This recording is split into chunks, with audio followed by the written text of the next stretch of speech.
Setelah melayani seorang pembeli, Teguh kembali masuk ke ruang dalam, membaur bersama orang tuanya. Tampak Burhan, ayahnya, masih membujuk sang ibu agar menjual lahan peninggalan orang tua. Mirna sendiri sangat keberatan atas usulan Burhan. Dia ingin lahan dekat rumah mereka itu dipertahankan, dengan maksud kelak akan dijadikan rumah oleh Teguh ketika sudah berumah tangga. Memang, usaha toko kelontong yang sudah didirikan saat Teguh masih kecil dulu sudah mulai sepi pembeli sejak setahun lalu. Bahkan 2 bulan lalu mereka terpaksa mengeluarkan 2 orang pelayan toko dan menyuruh Teguh agar sesekali ikut membantu melayani ketika tidak berkuliah. Semakin banyaknya toko kelontong membuat Burhan berencana memperbesar dan menambah barang jualan hingga sangat komplit. Dia berpikir dengan begitu pasti toko akan kembali ramai. Selama ini, Burhan juga ibunya yang mengandalkan nafkah dari hasil toko tersebut mulai merasakan betapa berat mencukupi kebutuhan mereka kini. Dan meski begitu, Mirna tetap kekeh pada sikapnya, yakni tidak mau menjual tanah warisan meski hanya sebagian saja. Teguh tidak mau berkomentar. Dia hanya menyimak obrolan orang tuanya itu.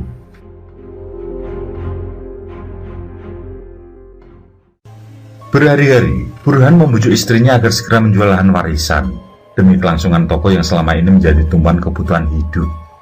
Apalagi sudah terlilit hutang yang hampir jatuh tempo.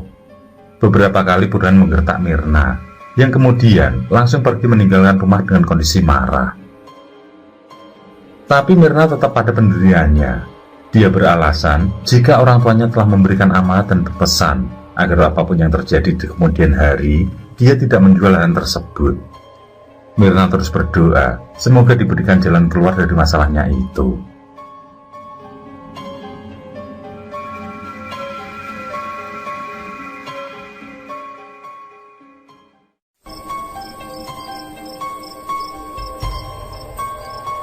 Malam itu, kesabaran Burhan di ujung tanduk. Dia tidak peduli dengan Teguh yang mendengar keributan antara dia dan Mirna. Dia ingin mengajak Mirna ke makam untuk mendoakan mendiang orang tuanya sebelum menjual lahan. Tapi justru ucapan pedas dari Mirna membuat Burhan benar-benar marah. Mirna berujar jika sudah selayaknya suami bertanggung jawab atas perekonomian keluarga, dan masalah yang sedang melanda sudah seharusnya Burhan bertindak mencari jalan keluar, bukan malah menjual lahan yang belum tentu kelak bisa membelinya lagi. Selain itu, Mirna juga berkata, jika toko yang dimiliki sudah cukup besar, masalah ramai atau sepi mungkin sedang dalam ujian Tuhan. Yang penting, untuk makan sehari-hari masih berkecukupan. Teguh juga kuliahnya baik-baik saja. Habis sudah kesabaran Burhan. Setelah pertengkaran malam itu, Burhan kembali pergi meninggalkan rumahnya. Namun kali ini dia tidak langsung pulang seperti biasanya. Berhari-hari dia menghilang tanpa memberi kabar sedikit pun. Teguh sudah mencoba mencari sang ayah, namun belum juga ditemukan. Akhirnya, Teguh ikut membujuk sang ibu, bahwasanya masa depannya sudah menjadi ketetapan Tuhan. Jika lahan tersebut tidak jatuh di tangannya, itu juga sudah menjadi takdir. Dia ingin agar ibunya mengikuti kemauan sang ayah, demi kembali tentram keluarga mereka. Mirna terdiam. Dia tampak risau. Di satu sisi, dia harus mempertahankan keluarganya. Sedangkan di sisi lain, dia tidak mau durhaka atas wasiat orang tuanya semasa hidup. Dan dia pun mengikuti saran dari putra satu-satunya. Kehidupan harus berlanjut dalam ketenteraman dan kebahagiaan. Rencananya, besok dia akan ikut mencari Burhan. Teguh tersenyum tipis, lalu beranjak ke kamar tidur.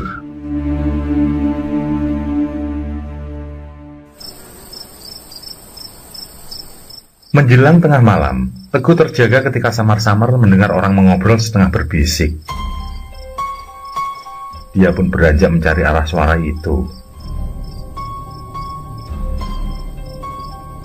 Baru saja beberapa langkah di ruang tamu, dia dibuat terkejut ketika mulutnya dibekap. Sebuah pukulan mendarat membuatnya jatuh pingsan. Sekilas, dia melihat ada 2 orang memakai penutup kepala menggunakan sarung seperti ninja. Teguh dimasukkan ke dalam kamar, kemudian tangannya diikat dan mulutnya disumpal, lalu dilakban. Setelah itu, para pelaku langsung memasuki kamar ibunya. Terdengar suara pekik kesakitan, namun hanya sebentar saja. Setelahnya, mereka mencari sesuatu di lemari, kemudian beranjak pergi. Sekitar setengah jam kemudian, Teguh yang tersadar berusaha sekuat tenaga melepas tali pengikat tangan. Begitu berhasil, dia melepas lakban dan membuka ikatan tali di kakinya. Dengan masih menahan sakit di tengkuk akibat pukulan, dia berusaha bangkit keluar kamar. Dia sangat cemas akan keselamatan ibundanya. Perlahan, dia melangkah keluar dengan sempoyongan. Setiba di kamar ibunya, dia histeris ketika ternampak pemandangan yang sangat mengerikan. Ibunya tergeletak dengan berlumuran darah di bagian kepalanya. Mungkin pukulan sebuah benda membuat ibunya pingsan dengan luka itu.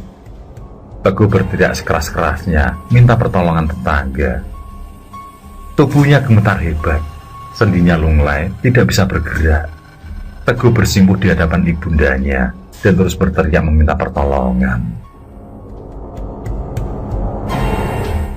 Tidak berapa lama, para warga pun berdatangan. Karena pintu tidak juga dibuka, akhirnya dilakukan buka paksa. Warga langsung berhambur masuk dan merasa terkejut melihat kondisi Mirna yang seperti mandi darah. Ketika salah satu dari mereka melakukan pengecekan, seketika ucapan belasungkawa keluar dari mulutnya. Mirna sudah meninggal dunia. Ucapan itu membuat Teguh semakin histeris, yang kemudian dia pun kembali tidak sadarkan diri. Menjelang subuh, Burhan pulang dengan penuh rasa duka. Mungkin saja ada salah satu warga yang paham keberadaannya memberitahukan kabar duka tersebut. Dia langsung menerobos masuk rumah yang ramai dipenuhi tetangga dan juga pihak kepolisian.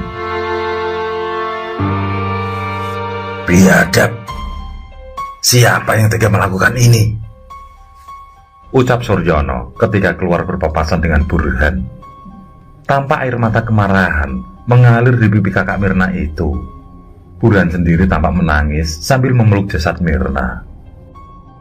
Teguh sebenarnya menaruh curiga pada sang bapak, karena dia tahu jika sebelumnya kedua orang tuanya bertengkar karena masalah tanah warisan milik sang ibu.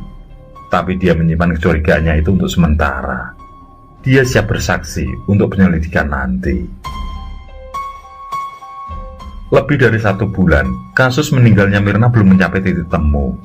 Yang pasti, tujuan dari kekerasan yang terjadi adalah mencuri sertifikat lahan. Mirna menolak memberitahu dan nyawanya pun melayang. Mungkin juga pembunuhan itu karena Mirna sudah tahu siapa yang datang di malam itu. Meski beberapa saksi yang menyudutkan Burhan dihadirkan, kenyataannya Burhan bukanlah sosok pelaku yang dicari pihak berwajib. Teguh berharap segera ditemukan dalam pembunuhan ibundanya, agar dia tidak terus menaruh curiga pada ayahnya sendiri. Dan bagaimanapun hasil akhir nanti, dia serahkan semua pada pihak berwajib. Dia tidak mau lagi menduga-duga yang belum tentu benar kenyataannya.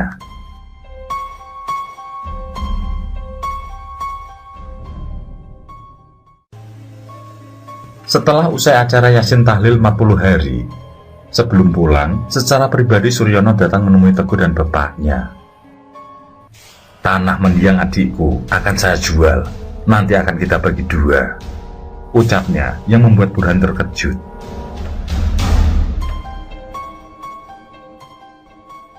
Menurut Burhan, tanah itu milik istrinya yang dipersiapkan untuk Teguh. Ucapan itu disanggah oleh Suryono bahwa tanah tersebut masih milik keluarga, bukan atas nama Mirna. Lagi pula, sekarang Burhan bukan lagi anggota keluarga karena Mirna sudah meninggal. Yang membuat Burhan lebih terkejut lagi adalah ketika Suryono memberitahukan jika Mirna memiliki hutang yang lumayan besar padanya. Toh selama ini Mirna tidak pernah bercerita jika ia mempunyai hutang pada siapapun, termasuk pada kakaknya, Suryono. Dengan tegas, Burhan menjawab kalau dia tidak akan menjual lahan tersebut. Teguh yang hanya terdiam agak terkejut mendengar perkataan sang bapak, karena setaunya sang bapak sangat ingin menjual tanah itu. Setelah perdebatan panjang, Suryono akhirnya pulang dengan memendam amarah.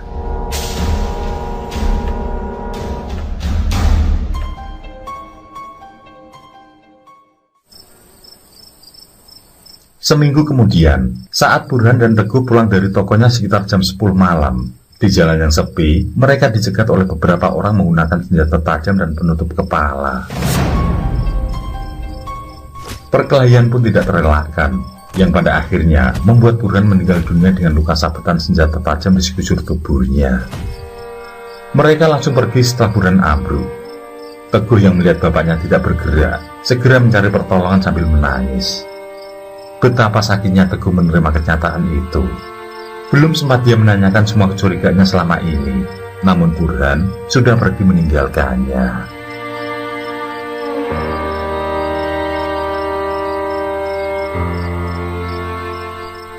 Pada saat acara tahlil di malam ke-7, ada kawan Burhan yang datang berbelasungkawa dan ikut serta mentahlili Burhan.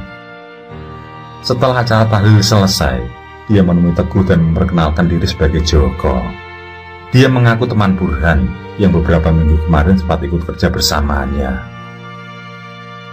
Joko berujar jika Burhan ingin mencari tambahan modal untuk memperbesar toko. Teguh baru menyadari kalau selama ini kecurigaan pada ayahnya sebagai dalang pembunuhan ibunya ternyata keliru. Dia menyesal telah berprasangka buruk pada ayahnya sendiri. Tidak seharusnya dugaan itu berlarut dalam hatinya.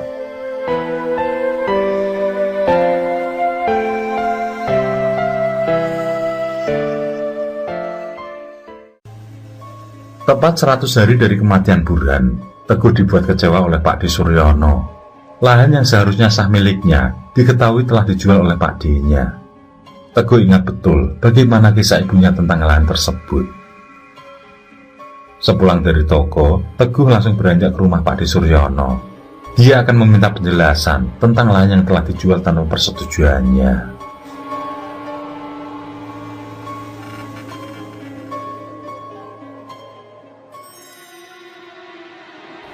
Setiba di rumah Pak D. Suryono, Teguh melihat ada beberapa tamu di sana. Seperti ada yang menyuruh, Teguh tidak langsung datang, melainkan melihat dan menguping dari pagar luar. Nampak Pak D. Suryono dan 2 orang sedang mengobrol di ruang tamu. Semua berjalan lancar.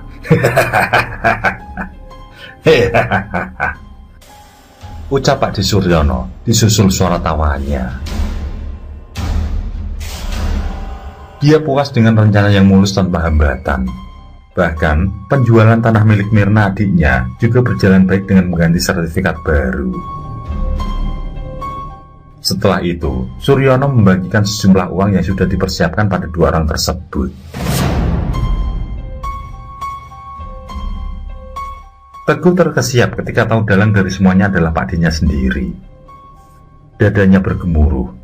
Dia tidak habis pikir akan hal itu. Demi memuluskan menguasai tanah milik ibunya, dia tega membunuh kedua orang tuanya.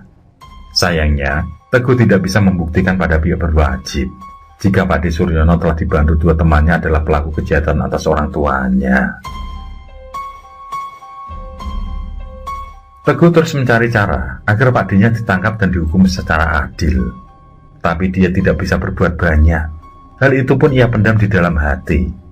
Yang kini diharapkan adalah hukuman Tuhan yang benar-benar nyata. Dan doanya pun terkabulkan. Ketika terjadi hujan petir, Pak D. Suryono meninggal dunia akibat tertimpa dahan pohon. Lelaki itu pun meregang nyawa bersimbah darah. Menurut Widi, putranya yang saat kejadian dibonceng, malam itu adalah kejanggalan atas ayahnya. Berulang kali ayahnya berteriak seolah ada yang menghadang, sehingga laju roda 2 oleng dan hampir mengalami kecelakaan. Hingga saat melintas dekat hutan jati, mendadak ayahnya melihat ke atas, dan di saat itu pula tertimpa dahan pohon. Sebelum Widi pingsan, dia melihat penampakan seorang perempuan dengan kulit kepala mengelupas sampai kening, juga penampakan seorang lelaki penuh luka sabetan senjata tajam. Widi mengaku jika sosok tersebut adalah Paman Burhan dan Tante Mirna. Kejadian tersebut menggegerkan warga desa. Mereka mulai menaruh curiga jika Suryono adalah dalam pembunuhan orang tua Teguh. Warga pun mengaitkan dendam arwah sehingga Suryono harus menebusnya. Kini, warga menunggu siapa saja yang terlibat dalam kasus Mirna dan Burhan yang belum bisa diungkap pihak berwajib. Hingga akhirnya, kasus itu pun terjawab ketika salah seorang pelaku pembunuhan menyerahkan diri. Hal itu dilakukan karena dia selalu dihantui arwah Mirna dan Burhan, hingga membuat hidupnya tidak tenang. Lelaki berusia sekitar 45 tahun itu mengungkap semua tabir misteri kematian Mirna dan Burhan. Nafsu serakah Suryono telah melibatkannya yang juga haus harta. Setelah pengakuan tersebut, salah satu pelaku tertangkap ketika hendak menyeberang ke lain pulau. Di makam orang tuanya, Teguh tidak kuasa membendung air mata. Dia tidak menyangka hanya karena warisan nyawa orang tuanya harus melayang. Kini dia harus menatap masa depan dengan lebih dewasa. Dihapusnya segala dendam pada keluarga Pakde Suryono. Bagaimanapun juga, tali silaturahmi harus tetap tersambung.